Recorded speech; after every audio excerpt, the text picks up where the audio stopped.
She stepped into the gallery like any other visitor, her heels tapping softly against the marble floor. The air was still, thick with age and varnish, laced with the distant hum of a dehumidifier.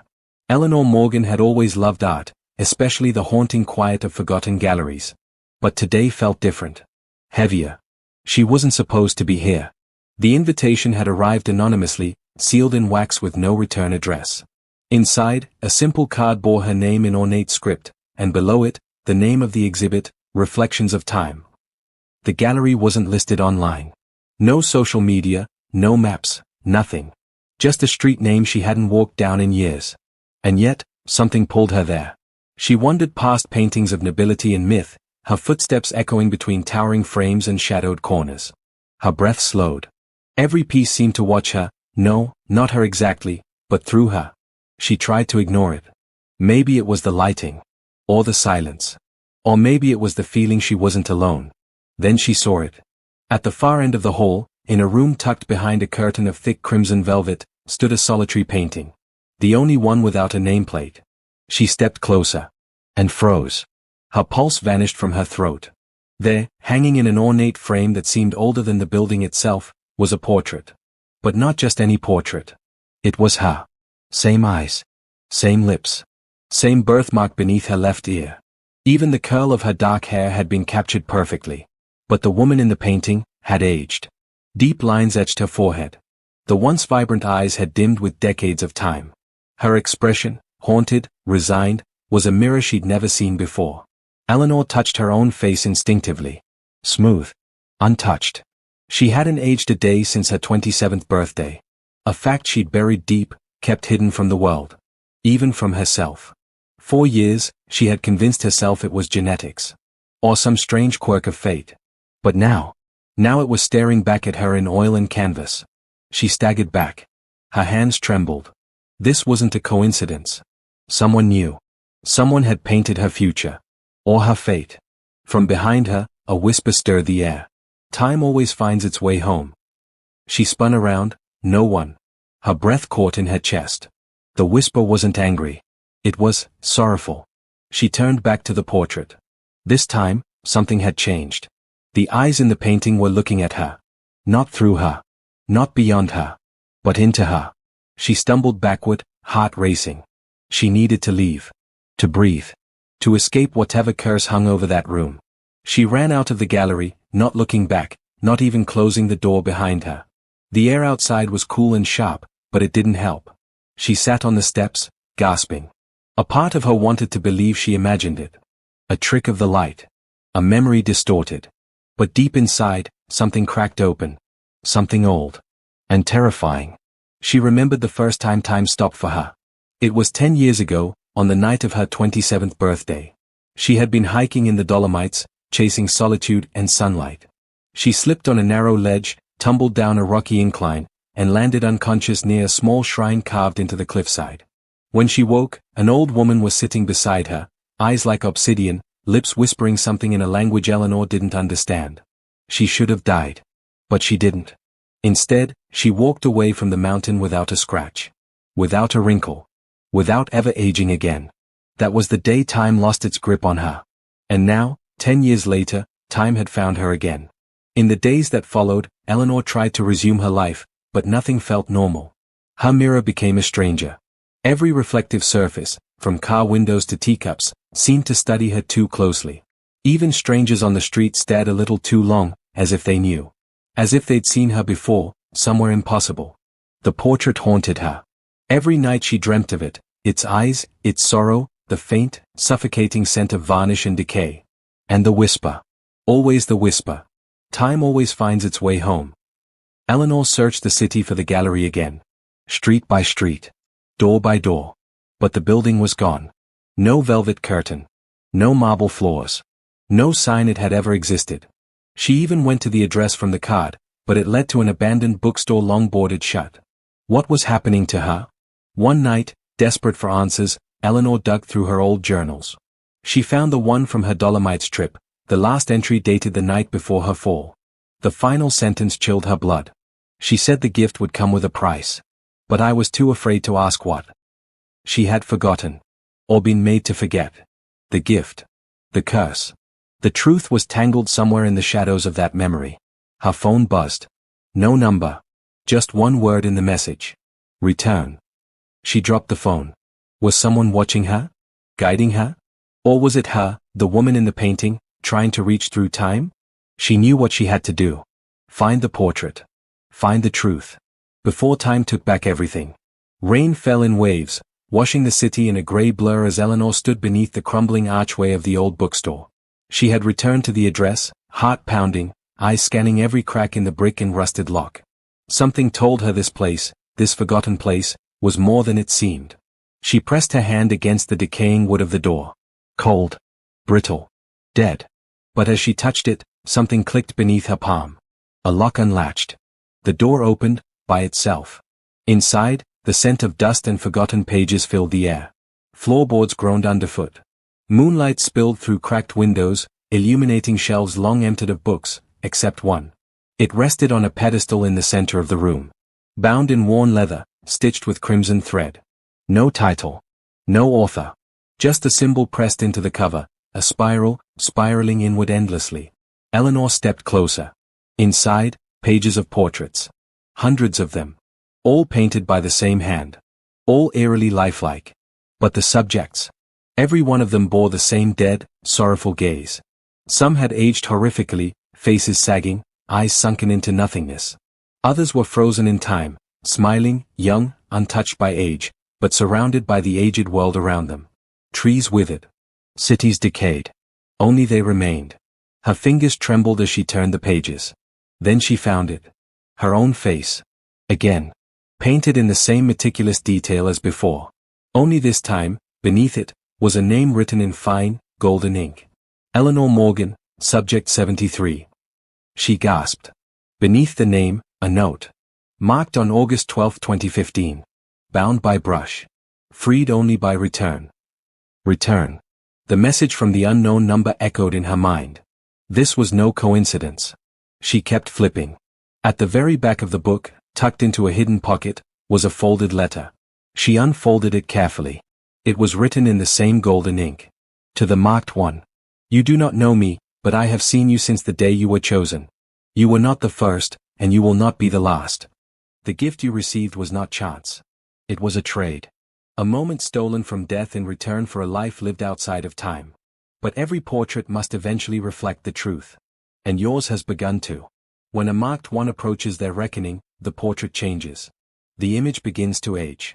Not because time has returned to the body, but because the soul has grown too heavy to remain untouched. To survive, you must find the painter. He is the only one who can undo what was done. But beware, he never paints in oil. He paints in time itself. Eleanor read it again and again. The painter. The one who had created the portrait. The one who had somehow bound her to time with a brushstroke. She needed to find him. But how? She stared at the symbol on the book's cover, the spiral. It tugged at something in her memory. Something ancient. Not just a shape, but a place. She rushed home, flinging open drawers, pulling out old journals, sketches, scraps of the past she'd almost forgotten. Until she found it. A page from her Dolomites trip.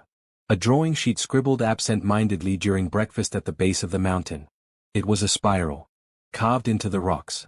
Surrounding the shrine where she'd fallen. She hadn't imagined it. That was where it began. And maybe, where it must end. 3 days later, Eleanor stood at the foot of the Dolomite cliffs once more.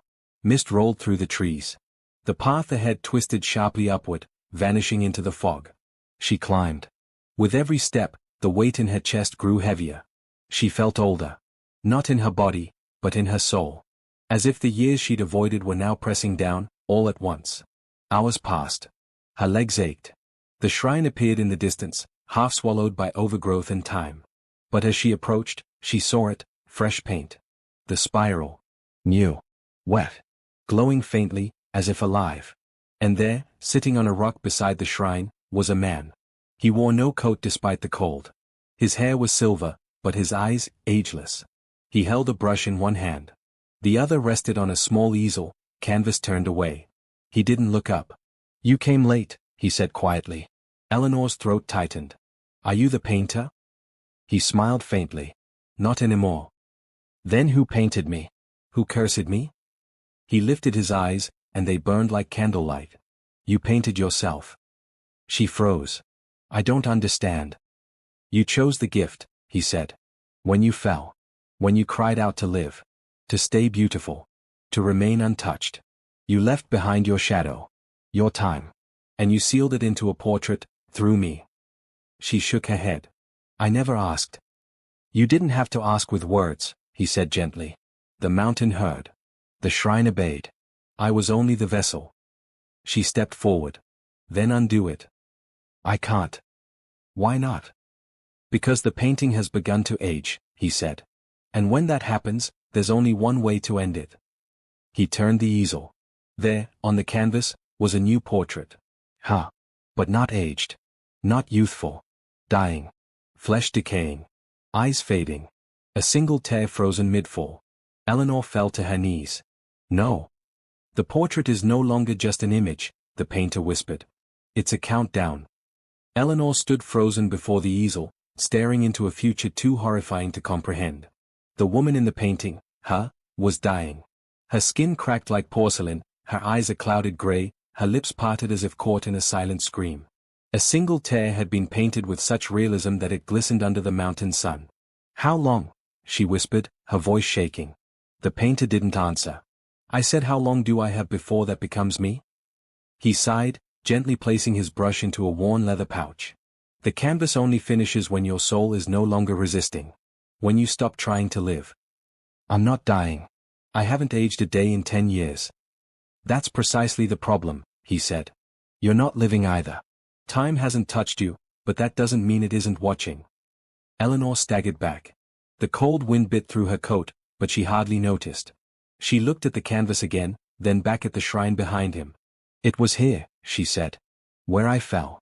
Where I made the deal. He nodded slowly. You begged for time to stop. The shrine answered. I only captured what was already sealed. She blinked. You paint in time. That's what the letter said. I don't use oils. I use what people give me when they beg at the edge of death. Their fear, their vanity, their desperation. You'd be surprised how much of that becomes paint. Eleanor shuddered. All these years, she whispered, I thought it was luck. That I survived that fall. That I never aged. I thought I'd been given a second chance. He nodded solemnly. You were. But second chances always come with a price. That night, she stayed at a small inn at the foot of the mountain. Sleep never came. She kept seeing the portrait. Her face, cracking. Crying. Dying. And underneath that image, in her mind's eye, she saw the others. The book in the abandoned bookstore. All the faces. All the souls trapped in paint. Were they still alive? Were they suffering? Was she next? By morning, she made her decision. She would go back to the city. Back to the place where it all started. But this time, she wouldn't run. She would find the portrait. And destroy it. Because if her soul was trapped in that frame, maybe, just maybe, she could set it free before it was too late. Back in the city, the trail had gone cold. The gallery no longer existed. The street was empty, boarded up with construction fencing and signs warning of demolition. She walked the perimeter, heart pounding, until a small, rusted alley door caught her eye. It hadn't been there before. Something in her gut told her the gallery had never really existed in one place. It appeared only when it wanted to. When time demanded it. Still, she stepped through. And instantly, the world changed. The air was thick with candle smoke and silence. Velvet curtains hung from impossibly high ceilings.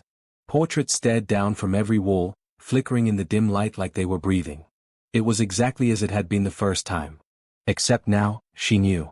She moved past the first gallery, ignoring the nobility, the ancient kings and queens, and headed straight for the final room. There it was. Her portrait. Aged further than before. The tear had rolled down her cheek now. Her eyes were half-lidded, her skin grayer, more hollow. The painting wasn't just changing, it was dying. And with it, so was she. She clenched her fists. She couldn't wait any longer. She reached into her coat, pulled out a small iron hammer she had brought from home, and raised it above the canvas. But before the blow could land, a voice stopped her. Destroying it won't set you free. She spun around. A woman stood in the doorway. Dressed in black, her eyes sharp and knowing. She looked timeless. Who are you? Eleanor asked. The woman stepped forward. I'm subject 1. Eleanor froze. I was the first, the woman said softly. The first portrait he ever painted. I begged for eternal youth. And I got it. For 300 years, I walked the world untouched by age. Until my painting began to change. You're still alive? The woman smiled. Barely. I don't sleep. I don't eat. I exist.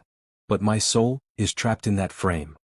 She gestured toward the painting of herself, hanging behind Eleanor's. It was black now. Burned.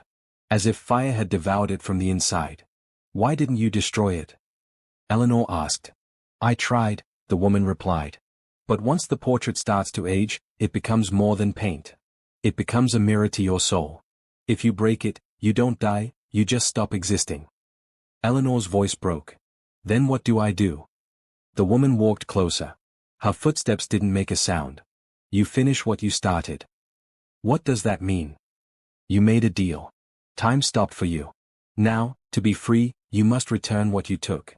Let time find you. Let it claim you. No, Eleanor said, stepping back. You're asking me to die. I'm asking you to live again, the woman whispered. To feel time. To age. To suffer and to grow. That's what it means to be human. Eleanor looked at her portrait again. The tear. The withered cheeks. The hollow eyes. She realized something. It wasn't just aging. It was mourning. It was grieving the life she had refused to live. She stepped forward and placed her hand on the frame. A warmth surged through her. Not fire, but memory. Her father's laugh. Her mother's touch. The feel of rain in autumn. The ache of a broken heart. The joy of her first kiss. The scent of old books. The terror of her fall. All of it, rushing back. She closed her eyes. I'm ready. The woman beside her nodded. Then returned to the mountain. He will know what to do. 1 week later, Eleanor stood before the shrine once more. The painter was waiting. I thought you might not come back, he said. I almost didn't, she replied. But I'm tired of watching my life from behind a canvas. He smiled. Then you're ready. She stepped forward. What do I do? She asked. He lifted a blank canvas onto his easel. This time, you will paint. One last self-portrait. Not what you want to be, but what you are. Who you are. Her hands trembled. I don't know how to paint. You do, he said softly. Because the paint comes from you. He handed her the brush. She stared at the empty canvas. For a long time, nothing happened. Then she dipped the brush into the vial he offered. It shimmered, not gold, not silver, but something deeper. Like time itself. She began to paint. Her strokes were clumsy at first. But with every motion, she remembered more. Her fears. Her hopes. Her losses. Her loves. Her mortality. The face on the canvas took shape. It wasn't perfect. There were wrinkles. Scars. Eyes that had cried. Lips that had laughed. But it was real. It was her. When she was finished, the painter took the portrait and placed it beside the shrine. It glowed briefly, then faded into the stone. You've given time back its place, he said. You'll age now. As you should. She felt it immediately. A weight lifted. But something else returned. Her breath caught. Her heartbeat, slower, but stronger. Her hands, no longer smooth, but warm with life. She turned to the painter. Will I remember all this? He nodded. Every day. In the lines that form on your face. In the ache of your bones. In the joy of growing old. She smiled through tears. Thank you. He bowed his head. Farewell, Eleanor Morgan. Subject 73 no more. Months passed. Eleanor Morgan was no longer a woman suspended in time. The mirror now showed subtle lines, a softness around her eyes, the beginning whispers of age, and she welcomed them all. She had moved to a quiet coastal town. No crowds. No noise. Just the sea, and the sound of gulls overhead. Her days were slow, meaningful. She painted now, not with fear, but with memory. Each brushstroke a moment lived, not avoided. The book of portraits? Gone. The gallery? Never seen again. The painter? A ghost in her past, as if he existed only to teach her what life truly meant. But the final canvas she kept. The one she had painted on the mountain. It hung in her bedroom. Not ageless. Not dying. Just human. One morning, she stood before it, tea in hand, the light of dawn soft on her face. She smiled, not because she had escaped death, but because she had embraced life. As she turned away, something in the painting shifted. The woman in the frame smiled too. Just a little. And then, blinked.